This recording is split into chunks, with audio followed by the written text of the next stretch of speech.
Paz do Senhor, gente. Deus abençoe sua vida, seu coração, seu espírito.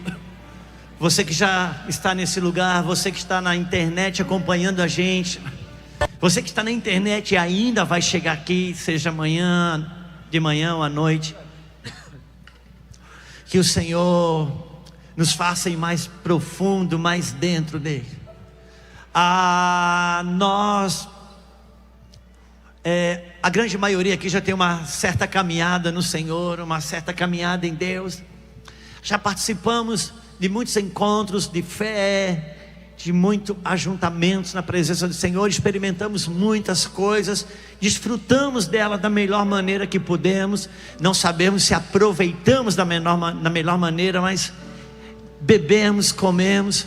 Mas depois de um certo tempo, quando você sai de casa, pega um avião, pega um carro, hoje não é simples, a agenda de cada um é muito apertada, as demandas ficaram apertadas.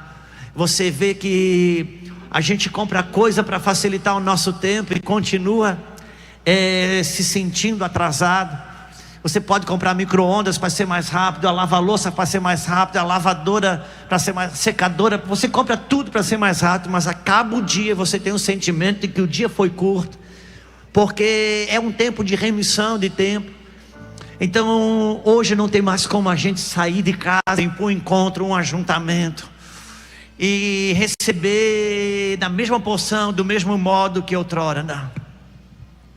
Hoje é sair, quando ir para um lugar, é você virar uma chave, mudar uma estação, entrar em algo novo, aquilo que possivelmente o Senhor já vem construindo dentro de você, mas parece que tem aquele momento que alguém vem e habilita você ir para o outro lado, para outra margem. E eu quero declarar que assim será esse encontro aqui. Eu já falei isso outrora e volto a repetir aqui. Quando a mudança de estação acontece, você não consegue perceber na temperatura. A humildade das estações é uma coisa linda de ver. O outono, quando vai entregar o bastão para o inverno, ele esfria o máximo que ele pode para facilitar a entrega do bastão para o inverno. O inverno, todavia, esquenta o máximo que pode para facilitar a entrega do bastão do outono, de maneira que quando a estação muda na temperatura, você não sabe se está no outono ou no inverno, mas tem um dia que para meia-noite você está numa estação e meia-noite você está noutra. E eu quero declarar que assim será esse encontro aqui. Mudanças do calendário. Então se abra para isso. Se abra para receber. Num toque, numa palavra, num momento. Não se distraia. Como eu já falei também, já que você veio, não se distraia. Sabe, não perca a oportunidade. Não falte nada, fique atento a tudo.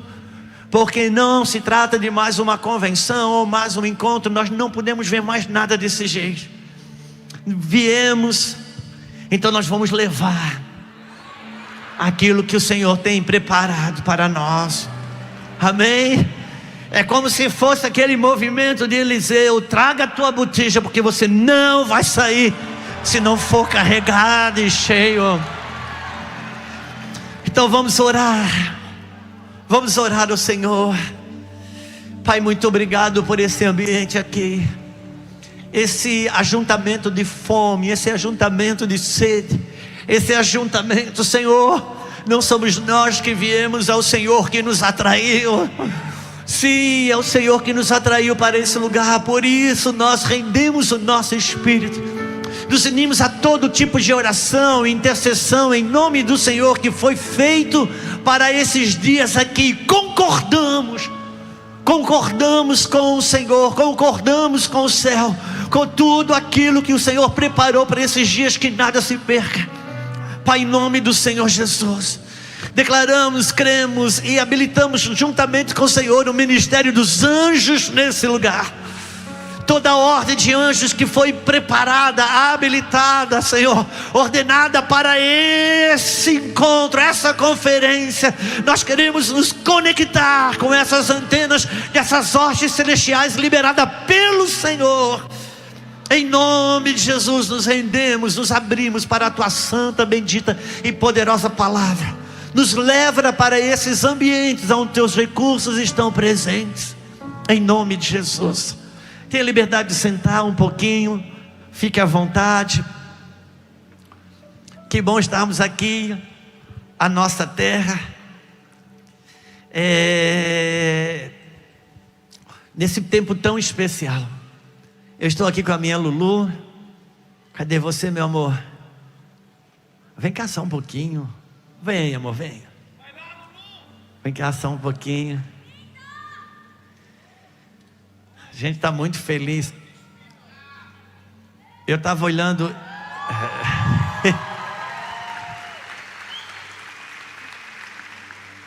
Eu estava olhando, hoje nós estávamos saindo ali do prédio, passamos na frente de um espelhão.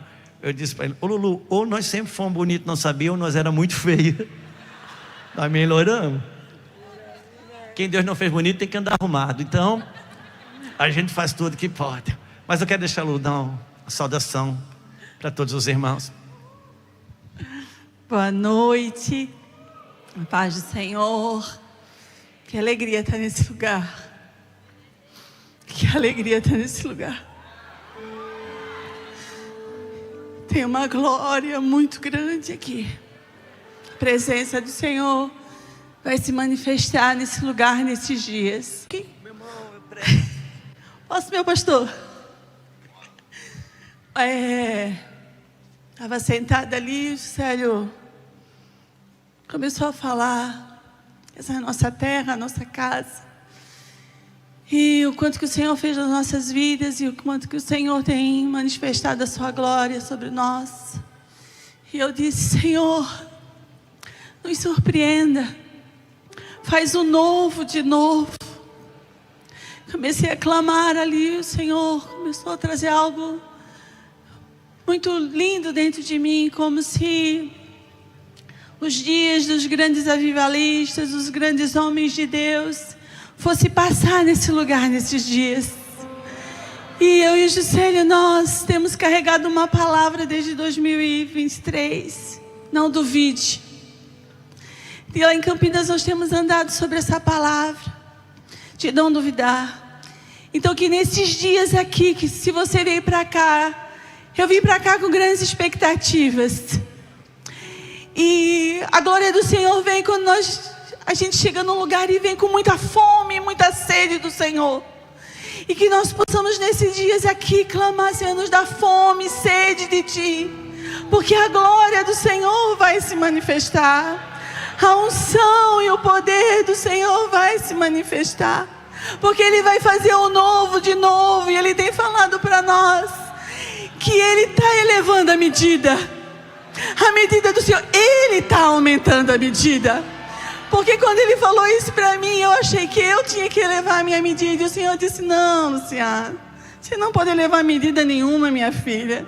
Eu estou aumentando a medida. As águas do Senhor, elas estão subindo. Agora nós estamos numa conferência do Senhor. Ele nos atraiu para esse lugar, não foi homens. O Senhor nos atraiu.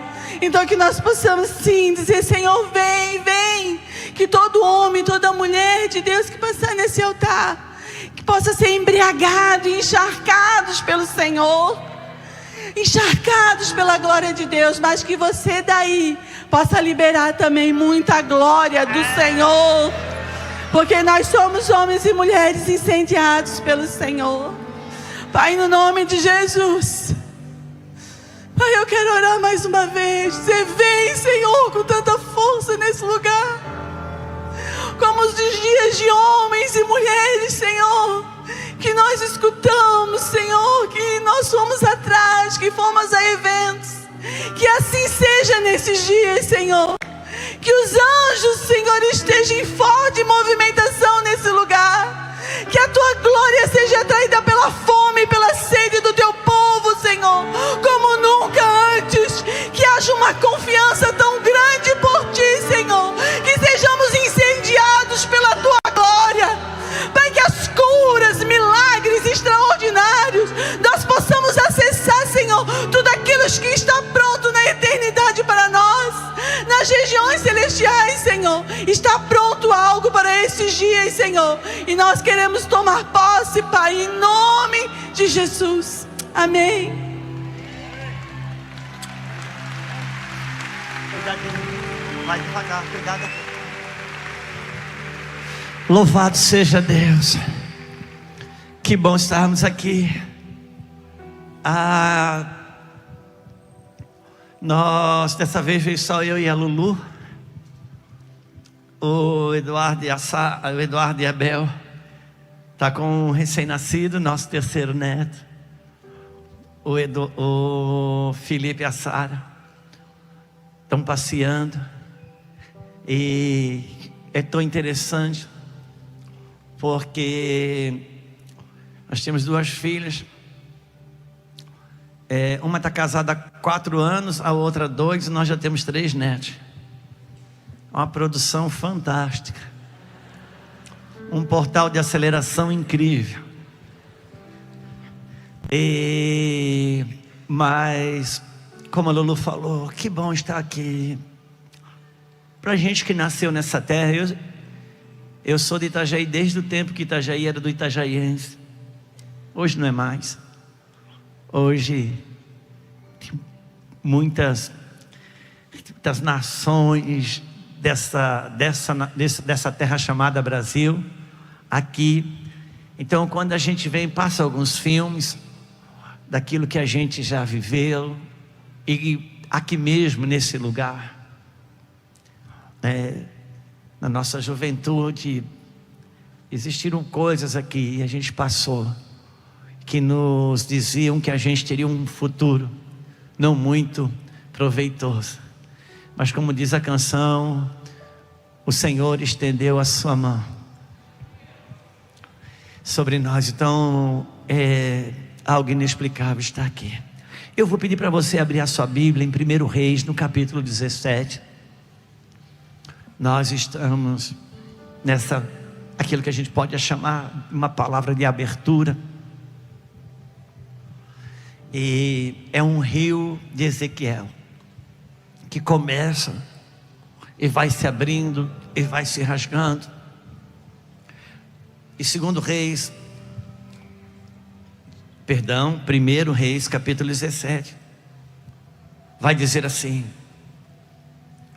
então Elias, o tesbita, dos moradores de Gileade, disse a Acabe, me perdoe, irmãos,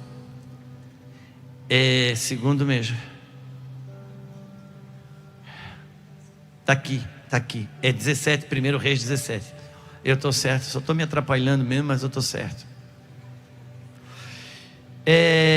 Tão certo, disse Acabe, tão certo como vive o Senhor, Deus de Israel, perante cuja face estou, nem orvalho nem chuva haverá nesses anos, segundo a minha palavra. Veio-lhes a palavra do Senhor dizendo: retira-te daqui, vai para o lado do oriente, esconde-te junto à torrente de Querite, fronteira com o Jordão. Beberás da torrente, e ordenei aos corvos que ali mesmo te sustente, pois foi e fez segundo a palavra do Senhor. Retirou-se e habitou junto ao ribeiro de Querite, fronteira do Jordão. Os corvos lhe traziam pela manhã pão e carne, como também pão e carne ao anoitecer. Bebia da torrente. Mas passados os dias a torrente secou, porque não chovia sobre a face da terra. Então lhe veio a palavra do Senhor dizendo: dispõe-te, vai a Serepta, que pertence a Sidom, e demora-te ali, onde ordenei uma mulher viúva que te dê comida. Amém. Eu sei que esse é um texto conhecido bastante para nós, e como a gente tem falado, meus irmãos, em dias como esse, há mais do que buscar uma palavra que se pregue, na nossa cabeça de pregador se busca uma palavra para pegar, mas no espírito de alguém que carrega uma responsabilidade com Deus, fica a busca por discernir, fazer a leitura do nosso tempo, dos nossos dias, e de alguma maneira buscar uma tradução para que comunique ao seu povo, aos seus filhos, filhas, aos homens e mulheres, sobretudo que carregam uma chama, um chamado, carregam uma estola sacerdotal, e não são poucos aqui. É a nossa convenção internacional dos filhos ministeriais, e são, na grande maioria, homens e mulheres que carregam sobre seus ombros uma carga do Espírito, um encargo do Senhor. E por incrível que pareça, não é simples e não é muito fácil administrar isso, porque como Paulo diz, que é um tesouro sendo carregado pelo vaso de barro, e como administrar e fazer a leitura correta das coisas de Deus, como levá-las sobre nós, como viver essa experiência de você ser tão frágil, tão limitado, e ao mesmo tempo traz consigo coisas eternas, movimentos sobrenaturais que passam por você. Por isso que eu sempre digo que uma das maneiras de você identificar mesmo se você tem um chamado, uma carga de Deus, uma unção do Senhor sobre você, é você pensar sobre como que Malaquias fala sobre o dia do Senhor. A Bíblia fala que o dia do Senhor é terrível e glorioso. Então essa é a forma de saber se você tem um chamado, uma carga, uma unção do Espírito, uma estola sacerdotal, porque você conhece muito bem o terrível e o glorioso, porque parece que eles dão as mãos, e parece que não é simples administrar nenhum e nenhum outro. Então o nosso maior desafio é fazer uma leitura correta para compreender os nossos dias.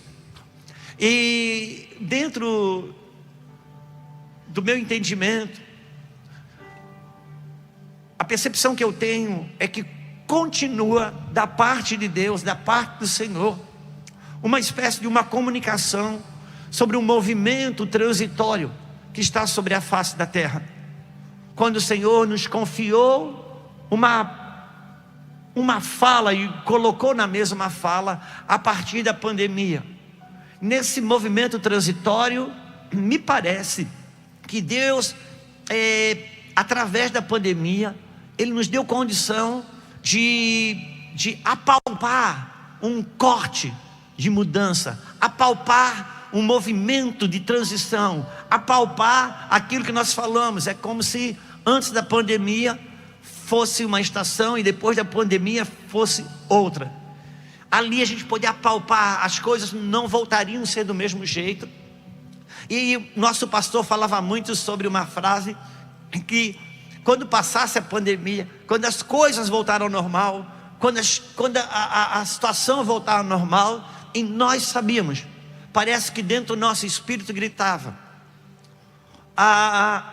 o mundo vai talvez voltar ao normal, mas aqueles que entenderam o corte da pandemia não voltariam ao normal.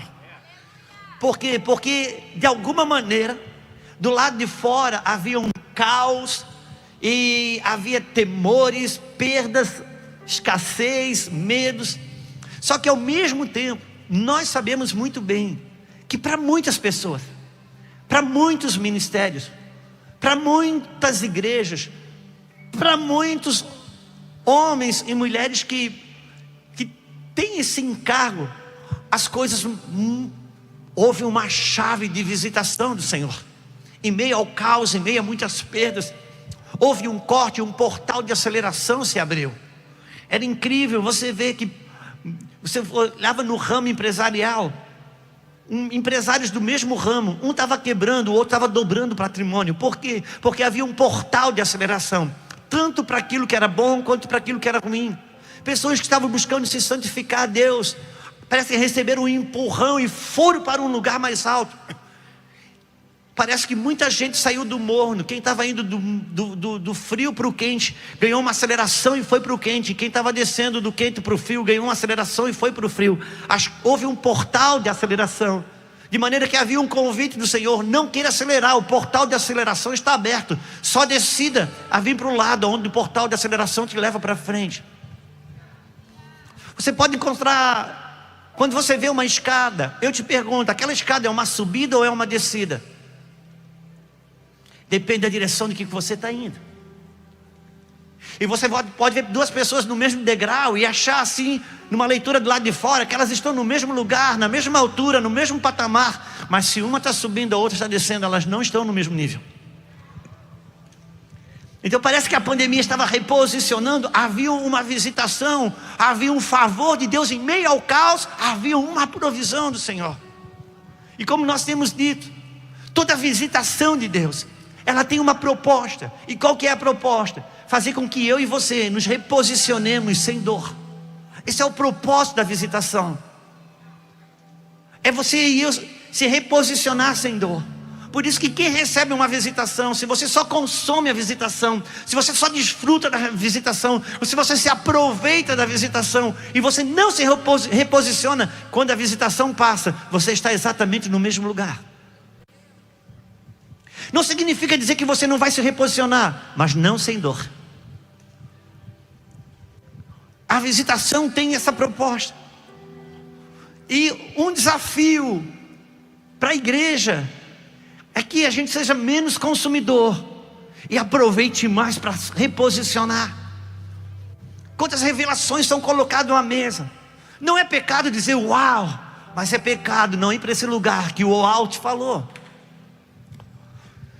E naqueles dias da pandemia, houve duas palavras na Bíblia, que foi muito claro, como o Senhor estivesse entregando uma autorização para usar aquele texto bíblico como eu nem diria um fundamento, mas como um apontamento alegórico de um movimento de Deus que estava acontecendo sobre a face da terra. E essas duas passagens bíblicas foi muito claro, para Deus tentar explicar o que Ele estava fazendo. Me remeteu a esse texto que eu acabei de ler e ao texto de Jairo, aquele homem que era extremamente relevante na sinagoga, mas a sua casa estava doente. E o Senhor estava dizendo, nos dias da pandemia, eu estou tentando mudar isso, porque não é errado ser relevante na sinagoga, mas o mesmo Deus que te faz relevante na sinagoga também sara e dá vida para a sua casa. E Ele não depôs Jairo do cargo, Ele não tirou o ministério da mão de Jairo. Não há problema ser relevante na sinagoga, mas se tem vida em casa faz muito mais sentido, porque o evangelho que é poderoso no púlpito também é forte dentro de casa. E Jairo tinha uma mentalidade de evangelho que era do púlpito para casa, e Jesus foi reposicionar Jairo e dizer, é da casa para o púlpito. E naqueles dias tudo fechou e fomos empurrados para dentro da casa, quer com vontade, quer sem vontade. Agora todo mundo estava home office. Ele nos colocou, e uma das bases de texto, Ele nos trouxe nesse lugar, e o Senhor falou, foi claro, o Senhor disse, eu estou reordenando uma batalha, eu estou reorganizando o meu exército, e eu estou refazendo os meus soldados.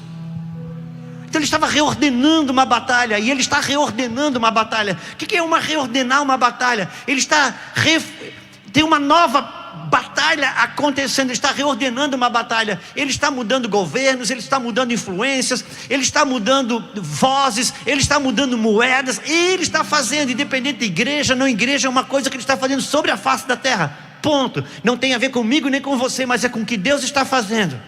O Deus de toda a terra está reordenando uma batalha, e para essa batalha Ele está reorganizando o seu exército. Aí é a igreja. E na reorganização do seu exército, isso passa por conexões e desconexões.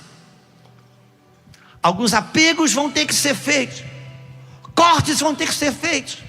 inclusive na vida de alguns homens e mulheres, com relação à própria igreja, que perde a sua identidade pessoal pelo envolvimento com a igreja, muito mais de alma do que de espírito. E é quando Deus tem que, sabe, na prática mais ou menos assim, é quando o homem e a mulher de Deus, ele já não é mais ele é a igreja. Ela já não é mais ela é a igreja. E se a igreja passa pelo momento bom, ela está no momento bom. E se a igreja passa pelo momento ruim, ela está no momento ruim, porque ela não é mais ela é a igreja. Aí o Senhor tem que fazer uma das cirurgias que a medicina considera uma das mais complicadas de todas, que é a cirurgia siamesa, que tem que fazer um corte para separar dois corpos, mantendo os dois em vida. Por quê? Porque eu não ajudo espiritualmente de quem eu não me desligo emocionalmente. Então ele está reorganizando o seu exército.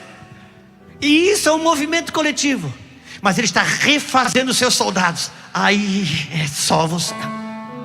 Não importa quão bem esteja da direita ou da esquerda, é como você. Não importa quantos amigos ungidos você tem, é só você. É esse lugar que você passa pela cruz, e a cruz só cabe um, não tem jeito. A cisterna que aquele José foi jogado, poderia caber mais de um. Tem lugares que é difícil, cabe mais um ou dois para te ajudar. Mas a cruz não, é só você e ponto. Então Deus está reordenando uma batalha, Ele está reorganizando o seu exército, Ele está refazendo os seus soldados. Isso é uma leitura macro do que está acontecendo. Mas se eu considerar tais coisas, eu vou procurar começar a pensar onde que eu estou no mapa. Por quê? Porque tão importante quanto saber para onde vai é saber onde está. Como já falamos outrora, quando você escreve no Waze um destino, no aplicativo do Waze, o Waze começa a rodar. Na nossa cabeça parece que ele está procurando o destino. Não, o destino ele sabe, ele está procurando aonde eu estou no mapa para traçar a rota.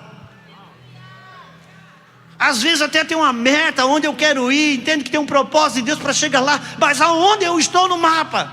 É tão importante saber quanto o destino para onde eu vou. Por quê? Para poder traçar a rota. Quantos estão comigo? E o Senhor nos deu esse texto como uma base para compreender algumas coisas. E uma faceta dessa, uma face das coisas das quais já falamos outrora aqui, quero trazer uma face um pouco, uma outra face daquilo que já falamos aqui. É quando Deus usa esse homem chamado Elias. E como eu já falei outrora, existem homens, pessoas na Bíblia, que ela é um ensino como ser humano, como um homem de Deus, tem coisas para ensinar. Da sua humanidade tem coisas para ensinar. A própria Bíblia vai falar de Elias, que ele era um homem sujeito às paixões, como eu e você. Só que uma coisa é o homem humano, outra coisa é o homem profético. Porque fala mais do que uma pessoa, fala de um movimento no reino do Espírito. Sabe, quando você olha, alguns gostam de pensar teologicamente que Elias foi até reprovado.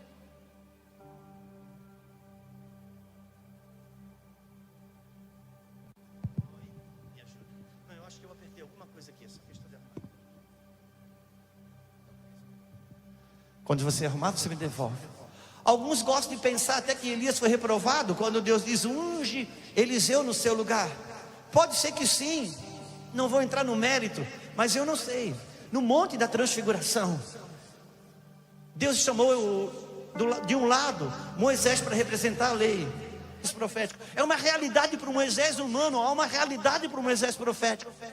O Moisés humano, ele não entrou na terra prometida, por quê? Porque ele desobedeceu a Deus. O profético não. O profético não entrou porque a entrada é por graça e ele representa a lei. Então não entrou. Então existe uma realidade para o Elias. Elias, como uma representação profética, ele está no começo e ele está no fim. Malaquias, que é uma carta, talvez um dos livros mais importantes da Bíblia, porque ele fala só com os sacerdotes. Malaquias vai dizer que antes que venha o último e terrível, grande dia do Senhor, é o espírito profético de Elias que vai estar em movimento. de uma grande restauração familiar vai acontecer, que antecede esse dia. Então Elias, ele vem, é um movimento que prepara um caminho no reino do Espírito. É como se o movimento de Elias fosse aeronáutico para que o exército, Elias que havia de vir. Por quê? Porque João Batista tinha esse, quem traçou o caminho, quem preparou o caminho foi João Batista. Então Elias é um movimento no reino do Espírito com que eu e você nos envolvemos para a chegada palpável de algo de Deus. E por que é de Deus? Porque foi Elias que derrubou todo o movimento do governo de Baal. Foi ele que destruiu todo o movimento. Ele que trocou o governo de Baal e devolveu o governo de Deus. Ele que é esse homem da restauração familiar. E nós já falamos aqui.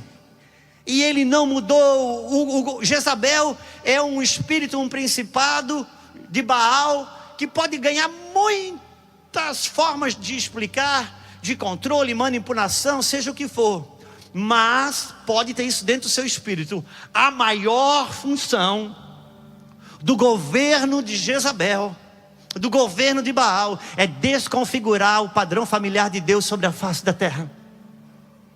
É por isso que Deus falou, Jesus fala de João Batista, ele é o Elias que havia de vir. Por quê? Porque João Batista, ele confrontou um modelo errado familiar, quando ele disse para Herodes, essa mulher que você tem não é sua, é do seu irmão. Jezabel, esse espírito de Jezabel, ele desconfigura o padrão familiar de Deus sobre a face da terra. E quando a gente olha para Elias, ele tem esse simbolismo de a gente compreender qual a movimentação. E uma das coisas, agora vindo para o texto diretamente, Elias, ele estava num lugar que Deus o colocou, chamado Ribeiro de Querite. Deus disse para ele: fica aqui, fica aqui, os corvos vão aqui te alimentar. E era um período, era um movimento transitório. Era o Elias recolhido para poder entrar numa nova realidade, quando ele vai ser enviado para a casa de uma viúva, e dali abre-se um cenário para ele de fato e de verdade destruir o governo de Baal, mudar as realidades daqueles dias. E volto agora a colocar, Deus chama Elias, e sabe de uma coisa? Aqui havia uma provisão para esse dia. Ele para, versículo 2: veio-lhe a palavra do Senhor dizendo: retira daqui, vai ao lado do oriente, junto ao Jordão. Versículo 4: beberás da torrente, e ordenei aos corvos ali mesmo que te sustente. E aqui está um ponto, que uma das maiores dificuldades que nós percebemos que estamos vivendo, como que eu diria, é esse encaixe da gente ser transicionado por Deus. Quando Deus muda um cenário, quando Deus muda uma movimentação, quando Deus muda as ferramentas sobre as mesmas coisas que Ele quer fazer, o quão difícil é para a gente se desvencilhar, se desapegar, se desprender das coisas que o Senhor deu, entregou, ensinou, para entrar em novas realidades desconhecidas para nós. E Ele fala: agora, fica aqui, eu ordenei aos corvos que te sustentem. E aqui tem uma chave poderosa. Por quê?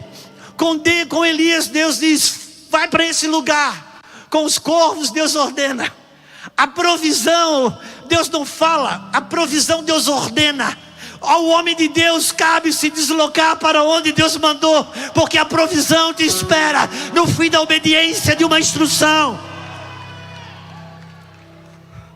A provisão, o corvo estava ordenado, O corvo poderia querer se negar a dar. Deus ordenou. A provisão estava onde? A provisão está ordenada. O que cabe ao homem e à mulher de Deus é ir, é se deslocar quando Deus diz. Mas não, se Deus não mostrar a provisão, eu não me movo. Se Ele não me mostrar o recurso, eu não me movo. E ouça, o Senhor tem me falado.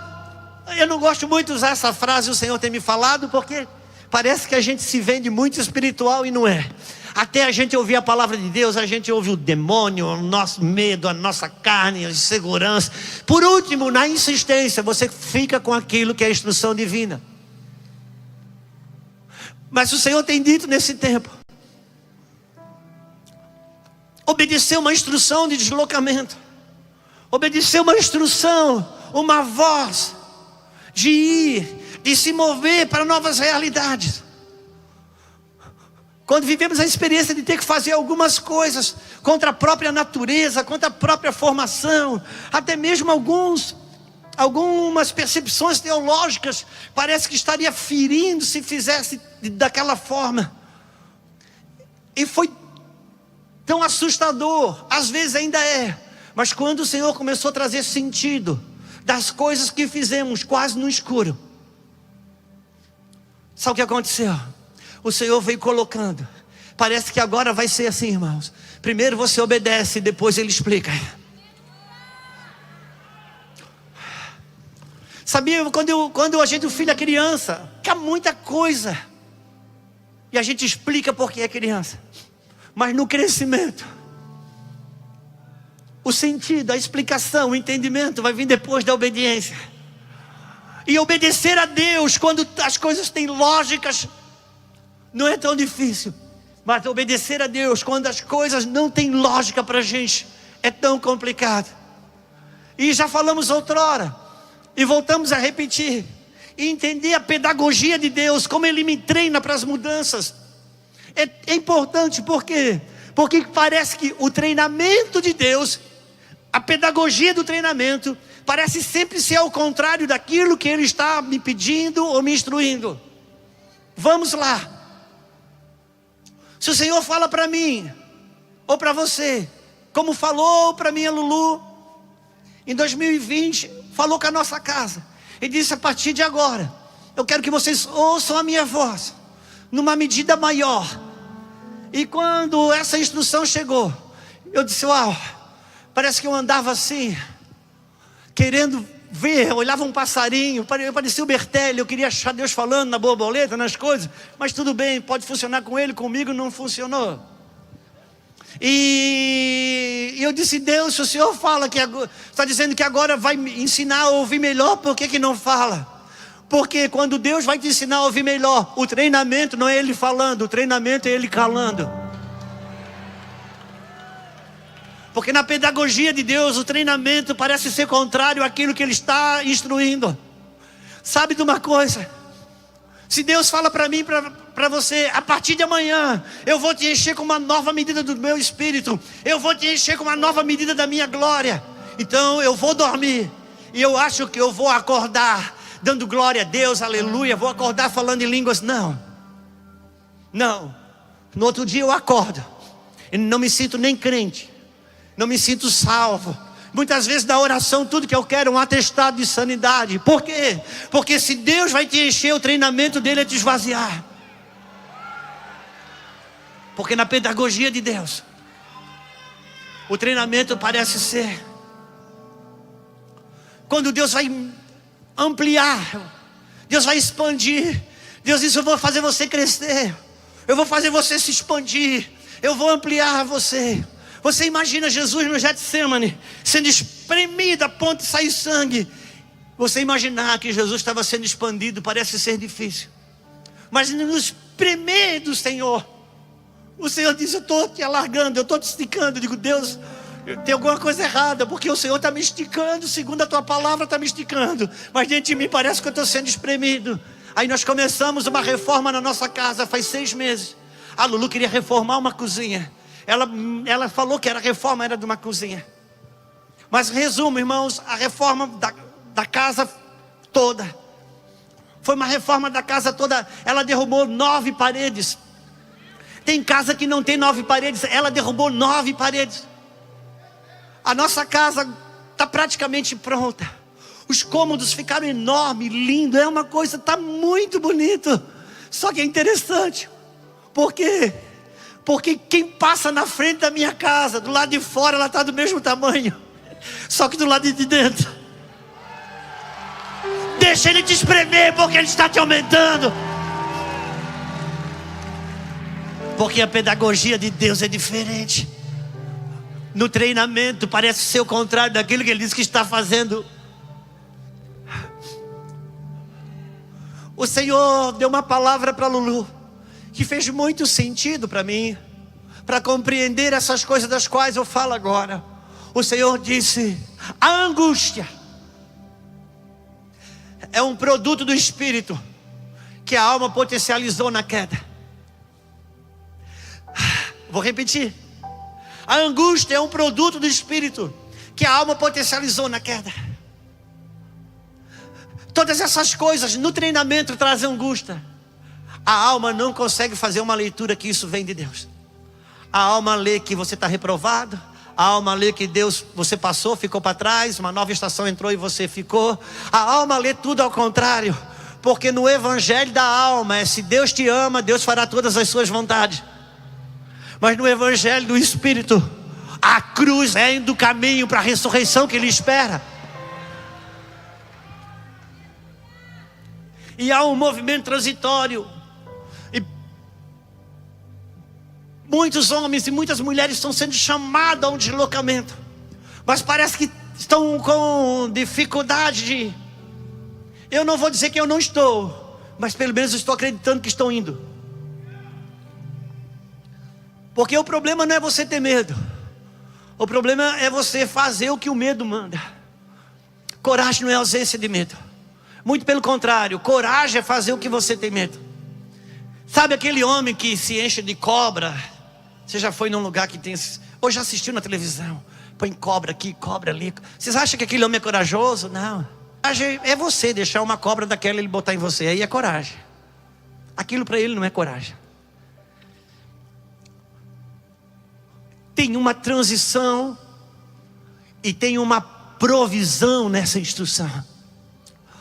E hoje, irmãos, hoje parece que a obra continua acontecendo, as coisas da igreja continuam acontecendo, mas uma ausência de provisão na vida de quem Deus está chamando para operar nisso.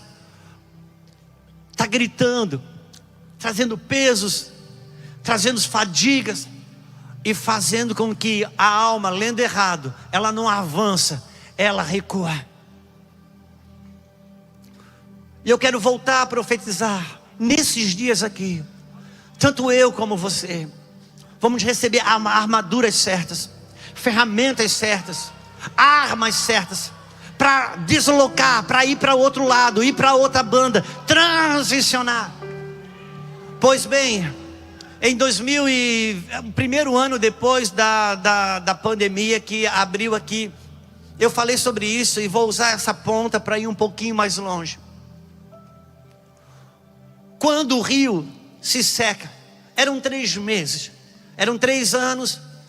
3 anos é um período de morte e ressurreição. Nós sabemos que o 3 na Bíblia é um rompimento de ressurreição, que passa por uma morte, mas rompe por uma ressurreição.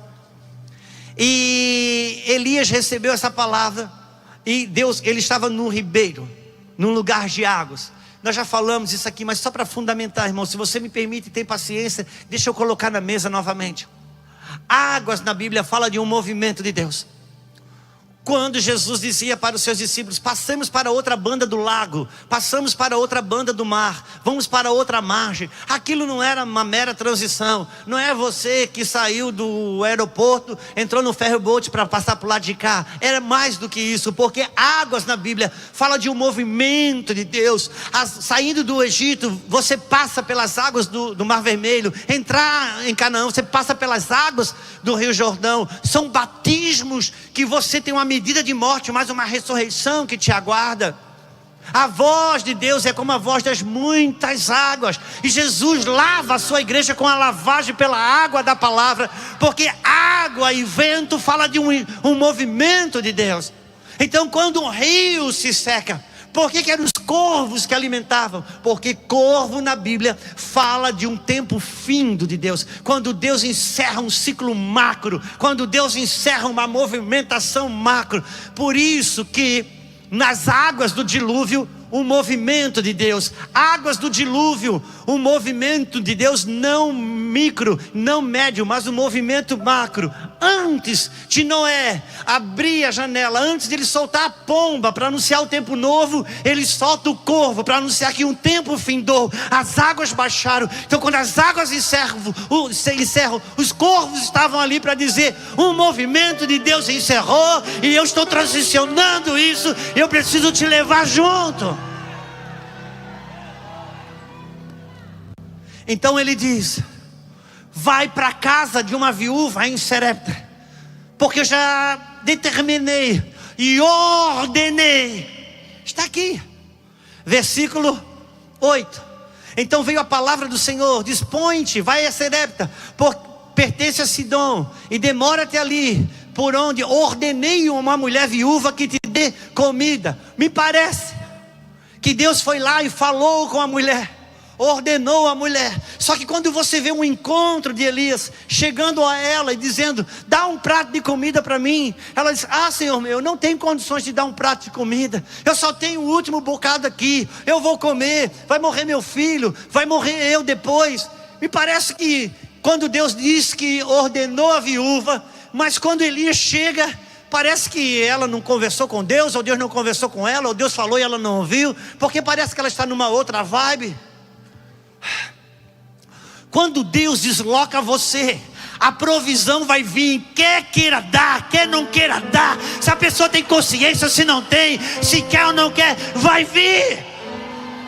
Uma chuva de movimento grande de Deus está vindo sobre o Brasil, e ela já chegou, irmãos, precisamos reconhecer. Agora deixa eu lhe dizer, se essa chuva que está chegando, já começou a chegar, viesse através do governo que a igreja queria que fosse eleito, nós ia estar cheio de explicação espiritual para justificar o movimento de Deus. Agora não, deixa eu te falar uma coisa: se quiser vai dar, se não quiser vai dar também, porque a provisão está ordenada. Cabe ao homem e à mulher de Deus se deslocar, vai. Se a palavra profética te mandou, vai. A provisão está ordenada. É você que precisa se deslocar. Não sem responsabilidade, não sem uma instrução, ou até mesmo um consenso de uma voz ou outra importante em Deus, porque eu não quero aqui alimentar o desejo carnal de ninguém, mas é preciso entender, há um movimento transitório.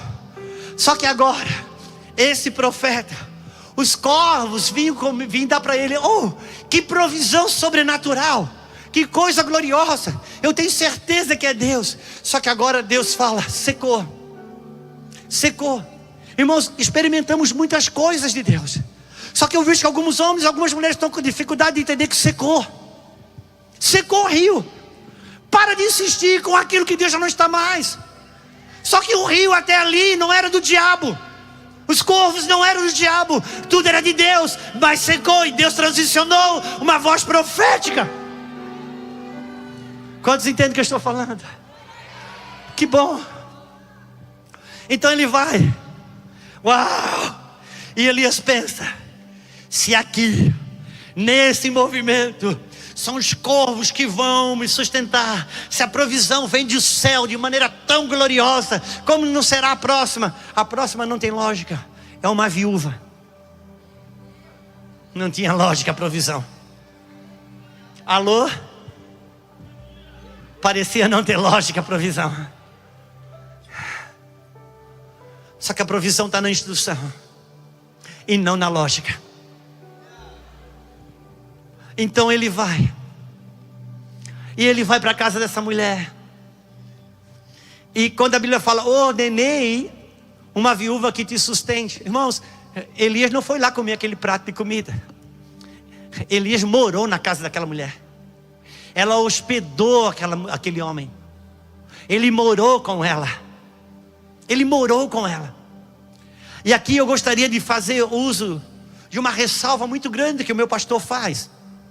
Quando ele fala como a mulher na Bíblia, a igreja.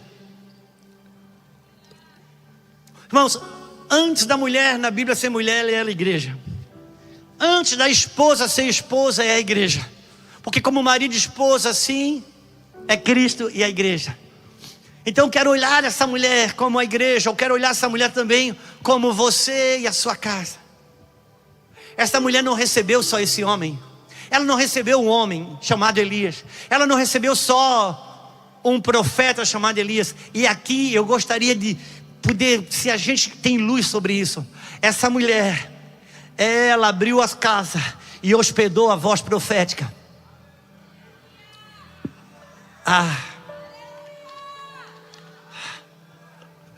Não é o quanto que eu faço, é o quanto que eu hospedo da voz profética. Porque a provisão não está na lógica, mas na hospedagem da voz profética. Ela hospedou a voz profética. Sabe de uma coisa? Da mesma maneira que o seu sucessor, Eliseu, um dia está passando, e uma mulher chama o seu marido e diz: eu vejo que esse homem que passa aí fora é um homem de Deus. Você pensa que todo mundo reconheceu que era um homem de Deus? Não, aquela mulher reconheceu. Ela identificou. E sabe de uma coisa? Ela disse para o marido: vamos fazer um quarto para ele. Um quarto, uma cama, uma mesa, vamos colocar um candeeiro. O que eu quero dizer com isso? Olhe para mim. Eu sei porque sei, e muitos aqui já sabem. Há um movimento de Deus passando. Eu te pergunto, quantos vão trazer isso para dentro de casa? Estava passando algo na rua, mas ela disse ao marido: vamos trazer esse movimento para dentro de casa. Não foi todas as casas que hospedaram. Quantos estão comigo? Precisamos voltar a hospedar a voz profética, a hospedar os movimentos de Deus. Não é o quanto que eu faço, mas é o quanto que eu me preparo para hospedar. Por último, tenho falado isso inclusive com a liderança na nossa casa local e alguns pastores que andam comigo. Tenho falado sobre um plano de expansão pautado e apoiado de forma figurada na multiplicação dos pães. Multiplicação dos pães. Jesus chama a igreja e diz: eu vou fazer um plano de expansão aqui. Eu vou promover uma expansão. Eu vou promover um crescimento. Eu vou promover uma ampliação. Eu vou transformar o que vocês têm na mão de uma maneira multiplicada. E o que vocês têm na mão, Senhor? Não é muito. Só tem 5 pães e 2 peixes. Não tem problema. Pega o que você tem, põe na minha mão, porque eu vou criar um plano de expansão aqui. Vai ser algo milagroso. Ok. Senhor, e qual é o nosso papel? A igreja perguntou para Jesus: qual é a nossa parte? Eu quero vocês em 2 ações. E qual é, Senhor? Primeiro, organize tudo de 100 e 100, 50 e 50. Para quê? Para hospedar o milagre. Eu vou operar o milagre. E quando o milagre foi operado, o Senhor chamou a igreja: agora junte tudo para que nada se perca. Por quê, Senhor? Porque eu quero que vocês se organizam para hospedar o milagre e se organizam para não desperdiçar o milagre. Porque todo milagre gera desperdício. E nós sabemos na história dos avivamentos o que é desperdiçar milagre. Quantos estão comigo? O problema é que eu não me organizo para hospedar o milagre e nem para não desperdiçar o milagre. Eu quero operar o milagre da expansão. Eu quero operar a multiplicação. Nós pastores, nós líderes, queremos operar o milagre da expansão. Um rega, um planta, outro rega, mas quem é que dá o crescimento? Só que vamos precisar nos organizar da forma correta, porque Ele está transicionando algo. O Senhor está em novas movimentações, e nós estamos com a nossa mente muito enraigada, bitolada nas coisas que já se passaram. Não significa dizer que eu tenho que sair fazendo coisa diferente do que já foi feita, mas o Senhor não tem nos falado: eu quero que vocês façam as mesmas coisas pela primeira vez. que é fazer as coisas mesmas coisas pela primeira vez? Ainda que seja a mesma coisa, seja desprendida daquela que já foi. Numa conversa com o pastor Luiz Hermínio, estávamos conversando e colocamos na mesa. Muitos de nós somos uma geração de precursores, irmãos. A maioria de nós aqui, uma boa parte de nós, somos precursores. Como o pastor Luiz Hermínio falou, herdamos dívidas, herdamos legados de idolatria e outras coisas ruins, mas vamos deixar para os nossos filhos heranças boas, porque somos precursores. Só que há uma diferença entre o precursor e o percursor. O percursor percorre um curso, o precursor abre o curso. Só que há movimentações que estão mudando. E eu estava conversando, eu e o pastor na nossa casa, dizendo: Deus, nós usamos uma retroescavadeira para abrir uma rua, para asfaltar uma rua. Agora a rua está pronta e a gente quer andar com a retroescavadeira em cima da rua. E quer que nossos filhos andem com retroescavadeira em cima da rua. Aí nós estragamos com aquilo que Deus nos deu para fazer, o novo que Ele está fazendo. A nossa mentalidade de retroescavadeira nos trai para andar sobre o asfalto que ela abriu. Ah, meu Deus, alguém está comigo? Por isso estamos com dificuldade de conectar com os nossos filhos, com os nossos adolescentes, com os nossos jovens, porque queremos que eles andem de retroescavadeira. O fundamento não vai mudar, o princípio não vai mudar, o altar não pode ser violado, a contaminação não pode entrar, mas movimentações estão mudando.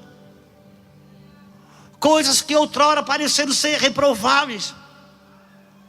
Eu fico pensando, quando Deus chama o profeta para 4 movimentos de destruição, eu não vou saber falar os 4.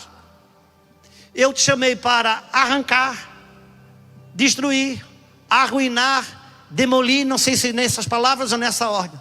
Eram 4 movimentos de derrubada.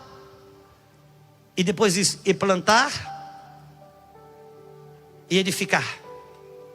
Você imagina, o profeta vem numa movimentação, acabou o tempo de destruir, agora eu quero que você plante e edifique. Rapaz, é difícil você mudar o discurso, porque você vai ser visto muitas vezes como desviado, que agora está contra aquilo que pregou atrás. Alô? Quantos estão comigo? Se a nossa mente não for renovável, não conseguimos avanços que Deus quer. Sabe, muitas vezes para mim e para você, se eu tenho uma vida de oração, e se eu tenho céus abertos, eu estou no centro da vontade do Senhor. Você sabe que Pedro orava 3 vezes ao dia. Jesus foi falar com Pedro acerca de Cornélio. Pedro estava orando, o céu se abriu, desceu um lençol. Quantos lembram disso? Pedro tinha problema de oração? Não. Pedro tinha problema de céu aberto? Não. Mas uma mente renovada para entrar naquilo que o Senhor estava propondo. Talvez o Senhor tenha dado para Paulo o que queria dar para Pedro, porque Pedro não conseguia renovar a mente naquilo que Deus queria entrar. Quantos estão comigo? Não se ofenda com o que Deus está fazendo, Ele está fazendo. Sabe o portal da 1/10 hora? É um portal de aceleração. O portal da 1/10 hora é um portal de aceleração. É Deus dizendo para mim e para você, aqui nesse portal de aceleração, eu faço em 1 hora o que normalmente eu levo 12 horas para fazer. Isso é o portal de 1/10 hora. E quando Ele abre o portal de aceleração na 1/10 hora, Ele teve barreiras, mas Ele não teve barreiras com o satanismo, não foi com a maçonaria, não foi nem contra o STF. Ele teve problema com quem Ele contratou antes para trabalhar para Ele. Que Deus não encontre em nós barreiras para abrir os portais de aceleração, porque Ele só pôde abrir o portal da 1/10 hora por causa das 11 horas que você estava com a mão no machado, na mão na enxada. O Senhor está propondo. Estamos chorando por coisas que o Senhor não está mais, e sofrendo por coisas que o Senhor não está mais, porque não funciona mais. O Senhor chamou Samuel e disse: Samuel, estou com um problema sério na terra. Samuel estava chorando por Saul. Irmãos, não fica difícil de imaginar por que Samuel chorava por Saul. Samuel ungiu Davi, mas Samuel não discipulou Davi. Samuel não treinou Davi. Esse foi um papel que muito provavelmente ficou por conta de Natã. Só que Samuel treinou Saul. Saul aprendeu na escola de Samuel. Saul foi treinado na escola de Samuel. Quando Deus viu Saul reprovar Samuel, Deus reprovar Saul, é como se o próprio Samuel se sentisse reprovado. Sabe quando você investe muito numa coisa, numa pessoa, e de repente aquilo não vai, dá errado, e parece que você ganha um diploma de derrota ou de reprovação? Samuel cumpriu o seu papel, ungindo Saul, foi Deus que mandou. Colocou Saul na sua escola de profeta, ele foi transformado num outro homem, tudo isso está escrito. Mas de repente Deus chama Samuel e diz: Samuel, você está chorando ainda por Saul. Samuel, eu estou com um problema. Ele diz: qual é, Senhor? Não está assim, irmãos, eu estou inventando agora, me ature. Samuel, eu estou com um problema. E qual que é? É que eu quero fazer algo novo sobre a face da terra. Eu quero trazer um novo governo, uma nova movimentação. Não é comum a vocês. Porque Davi era diferente de tudo aquilo que Samuel já tinha visto. Só que eu estou com um problema, porque o sacerdote Eli está desviado, não se consagra, não me ouve. Samuel olha para Deus: Deus, então o problema está resolvido. Porque eu estou aqui, também sou sacerdote, e eu te ouvo, e eu me consagro. Eu sei. Só que não está mudando muito para mim. Por quê? Porque com Eli eu não posso ir, porque ele não me ouve, não se consagra, não ora. Com você eu também não consigo, porque você ora, se consagra, mas está orando e chorando por aquilo que eu não estou mais.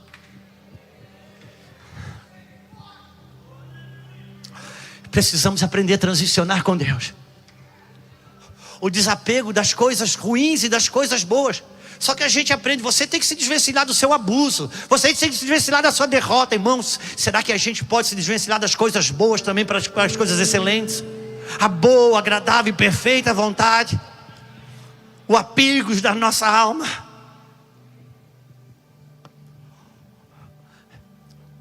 Muitos vão sair daqui com um deslocamento correto no espírito. Algumas coisas pararam de funcionar, o rio secou. Ainda que para outros está funcionando. Ainda que para outros, mas para você tem uma estação. E eu preciso aprender a ir com Deus, a me deslocar com Deus, e ser renovado em Deus. Sabe? A provisão agora na casa da viúva parecia não ter lógica. Os recursos, não estou falando só de provisão financeira, mas deixa eu lhe contar, provisão financeira também. Muitos homens e mulheres de Deus, super espiritualizados em nome do reino, condenaram a prosperidade financeira, vão ter que rever algumas contas para responder para as próximas movimentações missionais. Tem pessoas que viveram a ostentação da denominação e de repente tiveram os olhos abertos, viram toda aquela ostentação. Aí o cara sai daquele palácio de ostentação, ele vai aí ele vai começar algo para ele, porque agora ele descobriu o reino. Então ele pega um galpão bem feio, pinta de preto, parecendo uma oficina mecânica, pega um latão de óleo, vira ao contrário, põe a Bíblia em cima e diz: agora eu estou no reino. Estou no reino agora. Quando ele vai no cartório, está tudo limpinho, bonito e cheiroso. Se ele vai no banco, está bonito, limpinho e cheiroso. Mas de ostentação. Mas só fazer o contrário do errado não significa dizer que você vai fazer o certo. Quem faz o contrário do errado faz outro tipo de errado. Por quê? Porque se o meu ponto de partida é o errado, a partir do errado eu não faço certo. Tinha uma provisão, e aqui a provisão não é só financeira, eram os recursos que tinham, e não parecia fazer lógica. mas tinha uma voz profética que estava sendo hospedada. A voz profética estava sendo hospedada. E você sabe, o produto final disso era que o azeite da botija não se acaba, que a farinha da panela não se acaba. Era uma continuidade. Não era nem a abundância em si, mas era um batismo de continuidade. Agora vamos um pouquinho mais. Versículo, não olha o relógio agora. Versículo 15. Porque aqui ele já operou o milagre e você já sabe o que aconteceu. Versículo 15. Foi ela e fez segundo a palavra de Elias. Assim comeram ele e ela e a sua casa muitos dias. Ela e a sua casa muitos dias. Porque essa mulher hospedou Elias lá. Da panela a farinha não se acabou, e da botija o azeite não falhou, segundo a palavra do Senhor por intermédio de Elias. Depois disto, adoeceu o filho da mulher, da dona da casa, e a sua doença se agravou tanto que ele morreu. Então ela disse a Elias: que fiz eu, ó homem de Deus? Vieste a mim para trazeres a memória a minha iniquidade e matares o meu filho? Ele disse: dá-me aqui o teu filho. Tomou nos braços dela e o levou para cima ao quarto, onde ele mesmo se hospedava, e deitou em sua cama. Versículo 21. Estendendo-se 3 vezes sobre o menino, clamou o Senhor e disse: ó Senhor meu Deus, rogo-te que faças que a alma deste menino torne a entrar nele.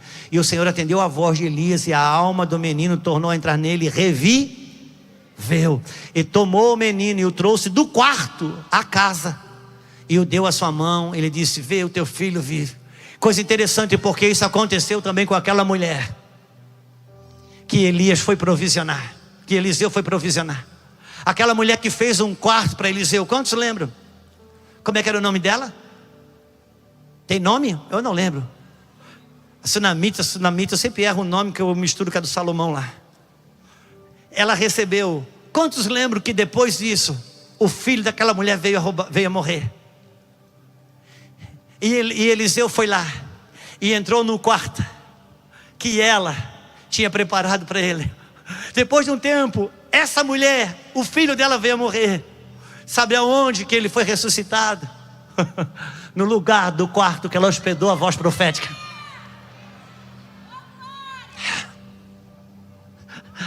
Porque se a voz profética está hospedada, ainda que tenha morte, uma coisa é a provisão da panela não acabar, outra coisa é se morreu. Se a voz profética está hospedada, tem ressurreição até se morre.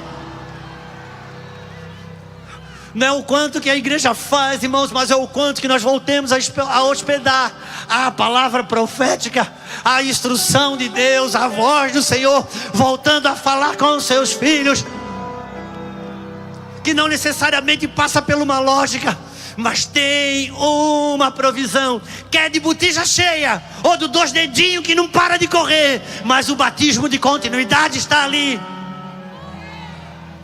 Eu não sei se na sua vida algum rio parou de correr, mas você tem ouvido coisas novas. Não precisa sair como um maluco fazendo coisas, mas uma coisa é certa: está na hora de parar por chorar por coisas que não dão mais. Precisamos estar abertos. Se a nossa reputação de profeta falar mais alto que as mudanças de Deus, a gente não muda para manter a reputação da voz. Sabe, Deus falou para Jonas: vai a Nínive, diz que eu vou acabar com tudo. Você sabe o final. Nínive se arrependeu e Deus perdoou Nínive. Jonas ficou chateado. Por que Jonas ficou chateado? Se toda a cidade se converteu, o profeta, apóstolo, se toda a cidade se converteu, não era para ele, o profeta, ficar feliz? Se ele era um homem de Deus, não tinha que ficar feliz, irmãos? Só que a cidade se converteu, a palavra dele não se cumpriu. Porque para ele era mais importante ver a palavra dele cumprida, ainda que fosse juízo, de que ver Deus agir com misericórdia e salvar aquilo que ele mandou condenar. Quantos entendem o que estamos falando? Parece que temos mais prazer na voz profética de confronta e vai mandar do juízo, de que ver Deus perdoar e usar de misericórdia. Nós vamos precisar mudar alguns pensamentos, porque tem movimentos de Deus acontecendo. A misericórdia, a compaixão de Deus está em movimento. Quanto mais parece que a terra provoca juízo, eu não sei como é que é, mas parece que mais disposição para perdoar, amar e usar de misericórdia Deus tem. Nossa reputação vai ter que valer menos para nos unir àquilo que Deus está querendo fazer. Eu quero declarar e eu vou encerrar por aqui. Deixa Deus renovar a voz profética aí. Deixa Ele renovar o seu interior para hospedar a voz profética. Olha aqui para mim. Recebe isso dentro do seu espírito. Deus falou para Sara: Sara, daqui a 1 ano você vai ter um filho. Sara riu e disse: como? Se eu já estou velha. Depois de 1 ano, o que aconteceu? Deus fez com que a Sara voltasse a ter 18 anos? Não. Sara não tinha mais ruga? Não. A data de nascimento de Sara não mudou, mas o ventre foi renovado. O ventre foi renovado. Eu quero declarar em nome do Senhor Jesus. Não significa que as coisas fora talvez mudem, mas se o seu ventre espiritual for renovado, daqui a 1 ano o Senhor diz: eu virei aí e Sara terá um filho. Mas a gente quer ver a ruga ir embora para acreditar. Sara continuou velha. Toque a pessoa que está do teu lado, diga: a tua data de nascimento não vai mudar, mas seu útero pode ser renovado agora. Fique de pé comigo se você puder. Fique de pé comigo. O Senhor está chamando homens e mulheres que desapeguem o suficiente para entrar naquilo que Ele está entregando. Que lamentem menos, reclamem menos e olhem para aquilo que Ele está entregando. Compreenda as movimentações daquilo que Ele está entregando. Eu não sei a estação sua, mas uma coisa é certa: nessa convenção, nesse encontro, nessa conferência, o Senhor está disposto a alinhar você com a voz profética, com a data da profecia, com o alinhamento entre o céu e a terra. Não espere lógica, obedeça a instrução, porque a provisão já está ordenada. Levante as mãos, vamos orar, vamos ministrar. Espírito, abrimos essa conferência. O Senhor